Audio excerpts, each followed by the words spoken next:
Moi, je suis avatar, en fait, en lien avec les énergies de la Vierge Marie, les énergies de Jésus, pour accomplir la régénération à l'échelle de l'humanité, que ce soit sur Terre, sous Terre ou dans le cosmos. La publication maintenant du rapport annuel de la Miviludes, la mission interministérielle contre les dérives sectaires. Chaque année, elle pointe un ou plusieurs sujets de préoccupation. Eh bien, les experts s'inquiètent cette fois des théories apocalyptiques sur la fin du monde prévues en 2012 et donc sur les risques de suicide collectif. On a déjà vu ça, bien sûr, dans le passé. De quoi s'agit-il? De qui s'agit-il? Anne-Charlotte Inet, Frédéric Basile. Le 21 décembre 2012, une date comme les autres, mais pas sur Internet où des centaines de sites en ont fait le jour de l'apocalypse. Derrière ces prédictions de fin du monde, beaucoup de business. Exemple, ce bunker tout confort pour survivre à la fin des temps, prix 50 000 $ la place. Le message apocalyptique, ce sont surtout les sectes qui en profitent. Le 21 décembre 2012, pour elles, c'est une bénédiction. L'apocalypse, ça va être une très très bonne porte d'entrée pour les sectes pour pouvoir récupérer de nouveaux adeptes. Une très bonne porte d'entrée parce que c'est porteur. Le message de l'apocalypse, ça fait un petit peu peur à tout le monde. Les gens n'ont pas envie de mourir, ils ont peur de mourir, ils ont besoin de se sentir protégés par quelqu'un et le gourou offre une protection. En France, tout semble se concentrer sur une région et même un village, Bugarache, au pied des Pyrénées. Pour les millénaristes, ce serait le seul endroit sur Terre à rester intact, même après la fin du monde. Alors depuis quelques années, des adeptes toujours plus nombreux s'y réfugient, discrètement, face à des habitants plutôt sceptiques. Des gens qui viennent, qui croient qu'on est dans la 5e dimension, qui voient des extraterrestres, qui pensent que le pic a des pouvoirs magnétiques. Ces adeptes, nous avons cherché à les rencontrer. Dans la région, aucun n'a voulu parler face à la caméra. Seule une femme est venue à notre rencontre, d'abord pour nous demander de partir, puis la discussion s'est engagée sur le mouvement dont elle se réclame. C'est une école, ça s'appelle l'école de sagesse de Ramta. Moi, je suis traductrice, donc je traduis ces enseignements quand ça vient en Europe et qu'il y a besoin d'un traducteur, c'est moi qui y vais. C'est de la neurophysiologie, on apprend comment notre cerveau fonctionne, c'est-à-dire comment la pensée se fabrique, c'est vachement intéressant, comment l'imagination se fabrique et comment la matière se crée, d'où elle vient la matière, elle vient à partir de molécules, les molécules à partir d'atomes, les atomes à partir de particules de plus en plus petites. Et c'est la physique quantique, on en arrive au niveau des quantas. L'école Ramta, une secte bien connue fondée aux États-Unis en 1988. Voici le gourou, Judy Knight. DVD, livres, séminaires, elle fait payer l'apocalypse au prix fort. Et c'est ainsi bâti un empire et même une université pour enseigner ses prophéties. Aux États-Unis, tout ceci est légal, mais en France, les autorités s'inquiètent. Il y a un phénomène inquiétant qu'il faut prendre en compte pour éviter des ruptures des individus dans la société, familiale, professionnelle, et puis pour parer à toute autre éventualité plus dramatique, comme on l'a connu avec des suicides collectifs à l'étranger ou en France avec l'ordre du temple solaire. Car pour deux adeptes français de la secte Ramta, installés en Afrique du Sud, l'histoire s'est terminée dans un bain de sang. En janvier, ils ont tué un policier, se sont retranchés dans leur bunker de fin du monde, où ils se sont suicidés.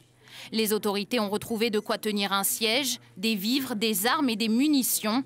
Mais la secte Ramta, elle, n'a jamais été inquiétée. Quand la fin du monde prête à sourire, il ne vous a pas échappé que certains annoncent l'apocalypse dans 3 jours. Des prophéties inspirées, paraît-il, du calendrier Maya la prévoient pour ce 21 décembre 2012, donc vendredi. Certains tremblent et d'autres se frottent les mains.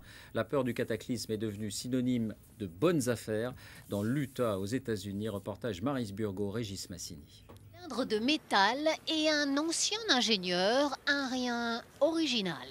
Cet Américain de l'Utah est un survivaliste en clair. Il pense, comme 10% de ses compatriotes, que la fin du monde est toute proche. Il a donc monté un juteux business. Ça, c'est un bunker qui mesure 15 mètres sur 4. C'est pour un client qui vient d'un état du Nord-Ouest. On va le livrer dans 3 mois à peu près. 60 000 € le bunker, c'est cher, mais c'est le prix à payer pour survivre le jour du grand chaos. Le client ne pense pas forcément que l'apocalypse est pour vendredi prochain, comme le dit le calendrier Maya, mais il veut être prêt à toute éventualité. Voilà donc comment dans ces vallées de l'Utah, le survivalisme est devenu un vrai phénomène de société. L'apocalypse, quelle que soit sa forme, serait inéluctable. Notre ingénieur accepte de nous emmener dans son propre abri familial, mais le lieu, en pleine campagne, doit rester secret. Le jour J, il ne veut pas avoir des centaines de gens implorant l'asile devant sa drôle de porte. Vous voyez, ça c'est l'entrée principale. Cet abri est situé à 7 mètres sous terre. L'accès est un peu compliqué. Il ne faut pas être claustrophobe, mais c'est le prix à payer pour survivre à une éventuelle fin du monde. 50 personnes peuvent survivre ici en totale autonomie. Des vivres et de l'eau y sont stockés pour tenir 6 mois. Boîtes de conserve, piles électriques, matériel de survie, médicaments et improbables machines. Je peux renouveler l'air avec cette manivelle. À cette vitesse, on peut maintenir suffisamment d'air respirable pour 50 personnes. Et pour aménager les abris, des chaînes de magasins se sont spécialisées dans ce business de l'apocalypse. Cette jeune mère de famille s'apprête à acheter le nécessaire du parfait petit survivant. 70 € pour cette boîte toute prête s'il faut fuir la maison en toute urgence ou si tout simplement la situation économique se détériore. Ce magasin propose même ce super kit de survie, 40 boîtes remplies de vivres, 3 300 € et vous repartez avec un an de nourriture. Voilà comment le marché de la maxi boîte de conserve est en plein boom aux États-Unis. Ça, c'est du sauté de bœuf. Tout ce qu'il y a à faire, c'est de rajouter de l'eau chaude et le repas est prêt. Paul Siegfried reçoit une vingtaine de commandes de bunkers chaque année, mais il vient de refuser un contrat pour en construire dans les Émirats arabes unis. Pas question de s'éloigner de sa tanière. Voilà, avis aux amateurs et à ceux qui aiment les boîtes de conserve lyophilisées. Et l'on commence donc par l'exaspération de la population de Bugarache dans l'Aude. Ceux qui croient à l'apocalypse, selon les Mayas, sont persuadés que c'est le seul endroit où il faudra se réfugier dans 2 jours. Alors les habitants sont excédés par cet excès de popularité qu'ils n'ont vraiment pas souhaité. Le reportage est signé Isabelle Delion et Olivier Combat. Rien de surnaturel à Bugarache ce matin, juste le lever du soleil. Dans le village, il n'y a qu'une poignée de touristes, mais une horde de journalistes. 244 reporters du monde entier se sont fait accréditer. C'est plus que le nombre d'habitants. C'est intéressant pour nous, ça fait un bon reportage. C'est le village qui va être sauvé dans la fin du monde. Ça vous fait rire? C'est drôle, mais il n'y croit pas lui-même. La rumeur propagée par Internet est entretenue sur place par quelques originaux. Pas avare d'interviews, ils trouvent en ce moment une tribune inespérée. Moi je suis avatar en fait, en lien avec les énergies de la Vierge Marie, les énergies de Jésus, pour accomplir la régénération à l'échelle de l'humanité, que ce soit sur Terre, sous Terre ou dans le cosmos.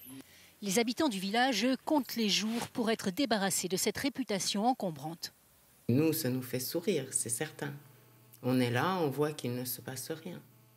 Le village va être mieux connu, mais après c'est une vaste imposture. Oh non, je vous en prie, madame, ça suffit. Depuis 2 ans que ça dure, c'est beaucoup trop.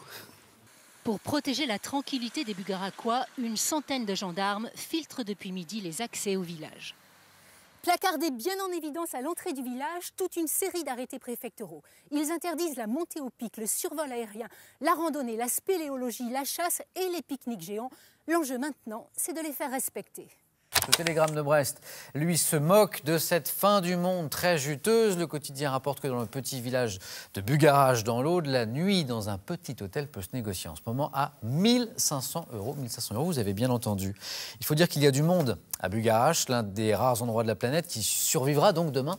Nous dit-on à la destruction, quelques illuminés, beaucoup de journalistes, des forces de l'ordre et les habitants pressés, eux, que tout cela finisse. Ambiance avec Olivier Martin et Sybille Bromberg.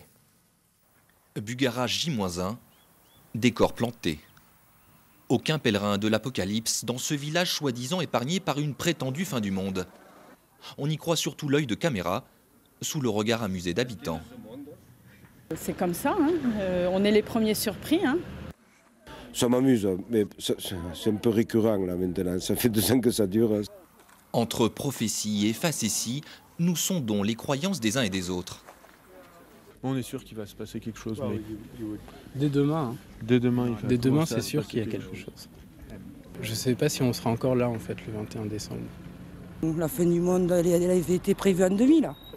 En 2000, la fin du monde, on est toujours là. L'énigme Bugarache.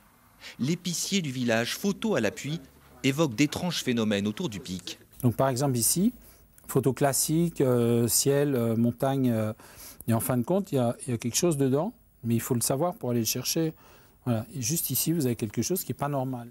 Exposer les clichés de la renommée, sans doute pour mieux entretenir le mythe. Au lieu de se barricader chez soi, il faut saisir l'opportunité. Et j'ai jamais eu autant de micros sous la main, donc ça n'arrive pas souvent dans la vie, et encore moins dans des petits villages perdus au milieu de nulle part comme ici. Hein.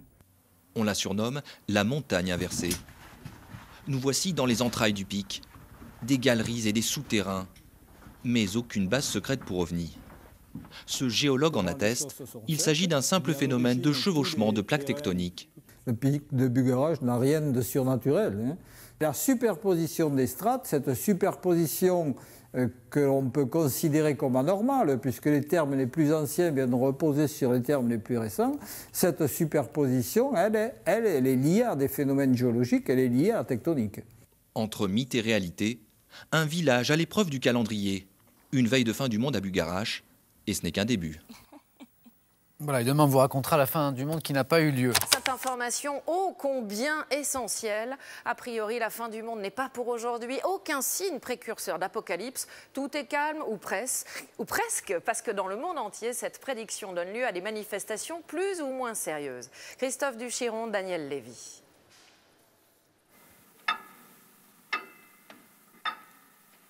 Depuis ce matin, tout le monde attend la fin. D'ailleurs, au lever du jour, une lumière de fin du monde enveloppait Paris. C'est un signe. Oh, grand Lucifer, inspire-moi. En ce jour de marché parisien et d'apocalypse programmé, nous avons vérifié que la fin du monde n'est pas la fin des haricots. Ah, pas du tout, la fin des haricots, non. Pas encore.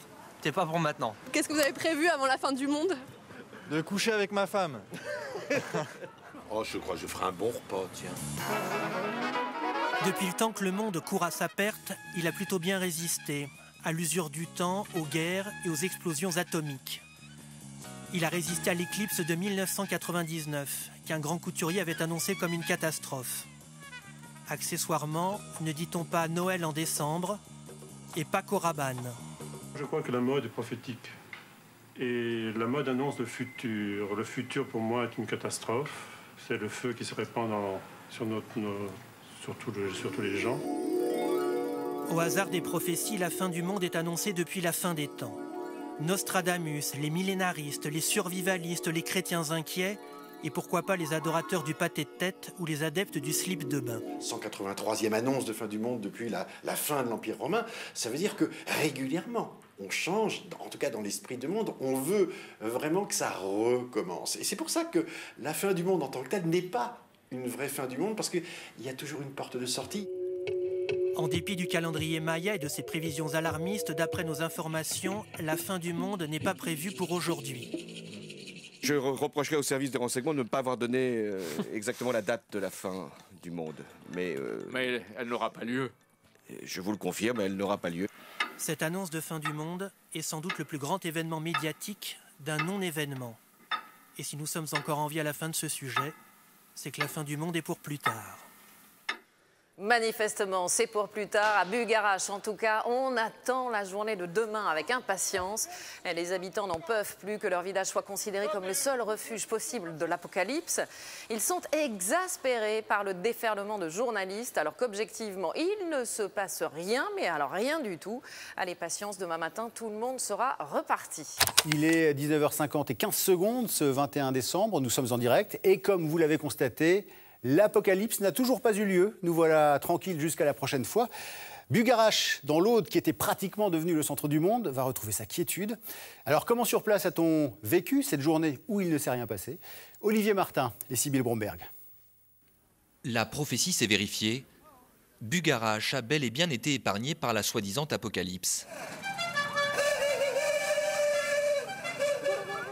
C'est un jour d'affluence, peut-être même le jour d'affluence dans le village. Population plus ou moins identifiée.